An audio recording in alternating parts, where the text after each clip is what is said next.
could I give some biblical insight into cooking with alcohol? When I saw this question, I was just like, oh, this is a controversial topic, debated topic, but my goal is always truth. And even if truth is different than what I thought it was, I'm okay so long as it's truth. So long as somebody can prove it from scripture or from facts, I'm okay with it. So I went on a researching project to learn a little bit more about this from scripture and from science. So common uses of alcohol in the kitchen. The first is baking powder, where the cream of tartar is added to baking soda. And cream of tartar came from a white powdery substance called argol that was found inside wine casks in 800 AD. And it was refined to make cream of tartar, which is a rising agent, which kind of makes sense because yeast is also a rising agent. And then they used it in baking soda to become baking powder, so it helps your biscuits to rise. Extracts, vanilla and almond extract, peppermint extract, those are ones that are in my kitchen. They are very common, and McCormick's pure vanilla and pure almond extract have an alcohol content of about 35%. And for perspective, America's wine, like what someone would call everyday wine, I wouldn't, but you know, the website I read said everyday wine has about 13.5% alcohol content. Beer has about 5% alcohol content, and liquor has about 40%. So I was feeling a little bit shocked reading that kombucha has about 0.5% alcohol content. I was reading, somebody said, can you get drunk off of extracts? And apparently some teenagers, they were doing just that. They were going to Trader Joe's and getting their bourbon vanilla extract and taking it to Starbucks and getting drunk. And somebody said, that is a very expensive way to get drunk. So I have never, but you can. Vinegars. Vinegars, I discussed this in the video just before this about were all juices somewhat wine or somewhat fermented before refrigeration and pasteurization. And I discussed how vinegars become what they are, and they do not have any alcohol in them because the airborne bacteria eats away that alcohol and becomes acetic acid. So it's a non-alcoholic it is non-alcoholic, but it is a byproduct of alcohol, just like cream of tartar. Cooking wine or cooking sherry. I looked this up because I was discussing this with my father, and he said when he worked in a cafeteria, they always had cooking sherry, and he didn't really know what it was, but he knew that somebody said it wasn't the same as drinking sherry. So I marked that down and I looked it up. Cooking wine is not intended for drinking. You could technically get drunk with cooking wine and cooking sherry, but at its core, cooking wine is still a wine and can be consumed without any steps, but the taste of cooking wine is not enjoyable. I was like, why? What's the difference? So I looked up, and it has such a high salt content that it is literally considered undrinkable. And when you go to the grocery store, you do not have to be 21 to buy it. It's in the cooking section. It's considered a cooking, it's just like a vinegar, but it's disgusting. That's what everything I read says. It's disgusting. I don't know why then would somebody cook with it instead of vinegar, but vinegar is kind of disgusting. So cooking with that wine would burn off enough of the alcohol, but wine has a lot of sugary substances, and then this has a lot of salt added to it. So I guess they said that you're going for a sweet and salty flavor. That's what people use. Another thing is desserts that are soaked in alcohol, like rum cake or tiramisu cake, beer batter for fried foods, certain mustards and soy sauces, and again, anything that uses extracts. So those would be your common uses of alcohol in the kitchen. Drinking alcohol is different than cooking alcohol. And they said, the website said I was reading, that drinking wine, that's what it's called, drinking wine, isn't actually good for cooking because of something about the sugar content, and it burns and makes a yucky thing that happens with it. So that's why there's a differentiation between the two, other than when you take drinking wine and you soak cakes with it. Does the Bible have anything to say about this? Now, I went round and round with my husband. We were discussing all of the verses that we know about drinking and alcohol and everything that God has to say about it. I'm certain, we covered everything. I'm sure there's no way we missed anything. But what we did decide was that when you start talking about things that are not in the Pauline epistles or in the dispensation of the church age, it kind of starts getting sketchy. You don't really have as much confidence in if those verses are applicable to you or not, or why they're there, things of that nature. So, for the sake of being on the up and up, we're just going to use the Pauline epistle, New Testament side of things. First, Ephesians 5:18. Be not drunk with wine wherein is excess. Okay, so that makes that one really clear. We're not going to get drunk. All right. So, no Trader Joe's bourbon, vanilla, and Starbucks coffees for me. Nope. The next thing, abstain from all appearance of evil, and the very God of peace sanctify you. I think that's interesting that he's talking about sanctification in abstaining from the appearance of evil, because sometimes that seems tedious. I mean, there's literally nothing wrong with what I'm doing. Why do I have to abstain from this?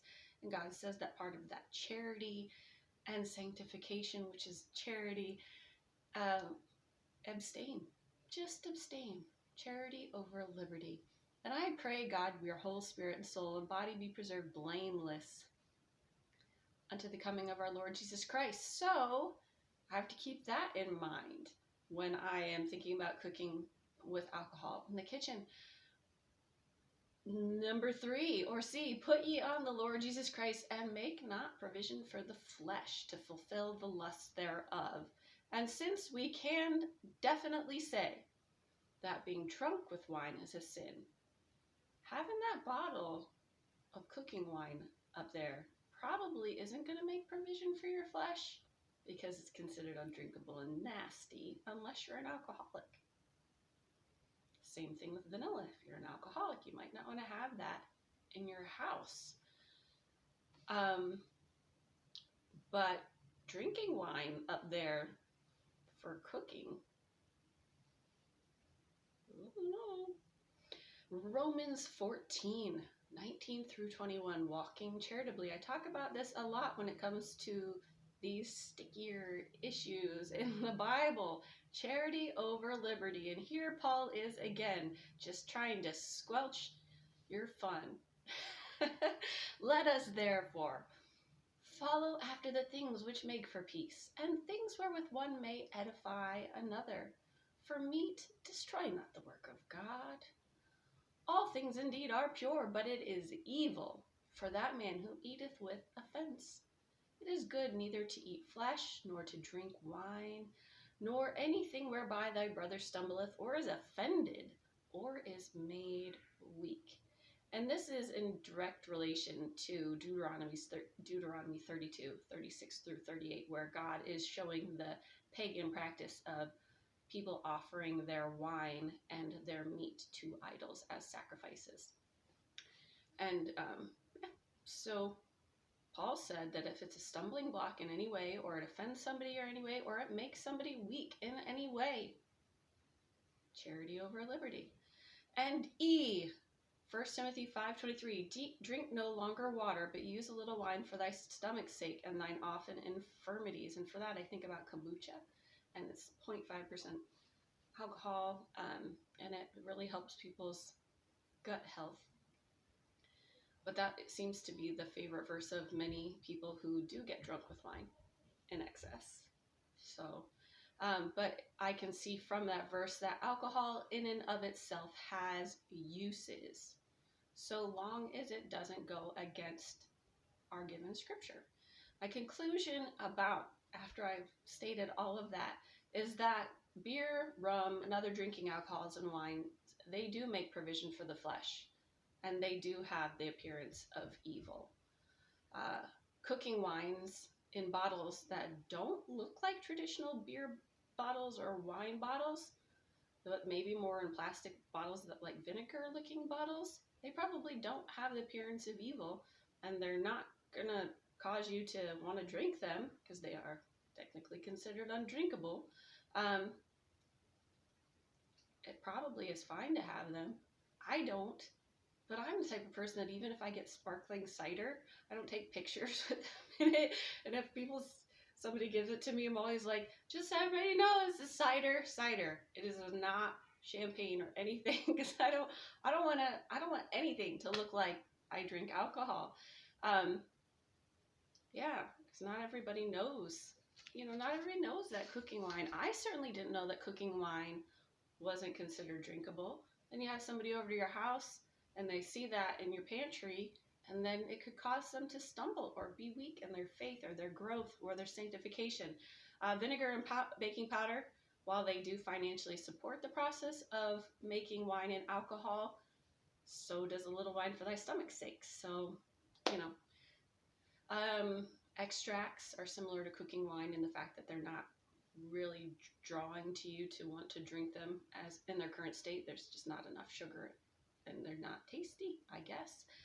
People who still say after all of this, so what I hear you saying is alcohol is okay. I don't know if I necessarily said that just straight up alcohol is okay, but I'll give you this. If you make not provision for the flesh, abstain from all appearance of evil, abstain from being a stumbling block to all of the people and Christians and lost folks around you who don't think that alcohol is okay, and then you have to ignore all of the warnings in Scripture. Wine is a mocker, strong drink is raging, whosoever consumes thereby is not wise. Proverbs 23, that gives the whole entire gauntlet of everything that social drinking does in your life and its associations: strange women, nakedness, violence, alcoholism. If you want to ignore all of that, and then you can work your way through all of those scriptures, that's between you and God, I guess. But I do want to leave you with this thought. The world is often very honest, where Christians are a little bit maybe self-deceived, seducing spirits, because Christians more often than not are looking to mask their own true desires. And I think about this is true about music as well, because the world is so honest that rock music is of the devil and for the devil and all about the devil. And Christians are like, music is amoral. So just keep that in mind when you listen to these quotes. I was researching about wine, and this woman was talking about raw wine and organic wine and the health benefits of raw wine versus commercial wine. And she said, but if we're being honest, this is a lost person being with honest other lost people. We can all admit that nobody's drinking wine because they want to reduce their cholesterol. We're drinking wine because life, And then I was researching on vanilla extract, and there was a whole entire website dedicated to alcohol-infused ice cream. And they were discussing non-alcoholic, alcohol-tasting ice cream.